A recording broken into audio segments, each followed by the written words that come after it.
This question guys, ఇది AP previous సమ్సెట్లో ఇచ్చింది. Indefinite integrals నుంచి ఏమి అడిగాడు? Integral of sin 7x by sin 2x into sin 5x. ఇప్పుడు దీన్ని సింప్లిఫికేషన్ చేస్తే నోన్ ఇంటెగ్రల్కి వస్తుంది గైస్. సింప్లిఫికేషన్ చేయడానికి న్యూమరేటర్ sin 7x ఉంది కదా, డినామినేటర్ యాంగిల్స్ 2x 5x ఉంది కాబట్టి 7xని 5x ప్లస్ 2x రాయాలి. ఓకేనా? అంటే sin 7x ఉంది కదా, sin 7x numerator we can add 2x plus 5x రాయొచ్చు, లేదా 5x ప్లస్ 2x రాయొచ్చు.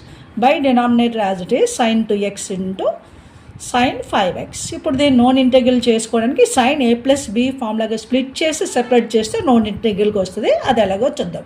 sin a plus b formula అంటే sin a అంటే sin 2x, cos b అంటే cos 5x plus cos 2x sin 5x by denominator sin 2x cos 2x. ఇప్పుడు దీన్ని separate చేస్తే sin 2x sin 2x cancel అయిపోయి cos by sin cos 5x by sin 5x ఉంటుంది. అలాగే second టర్మ్లో sin 5x cancel అయిపోయి cos 2x by sin 2x ఉంటుంది. cos by sin అంటే cot 5x cot 2x known integral of cot 5x 1/a బదులు 1/5 log sin 5x. అలాగే cot 2x is 1/2 log sin 2x అనే indefinite integral formula use చేస్తాను. Indefinite integral constant c add చేశాను. ఇది మనకి third option కింద ఇచ్చాడు.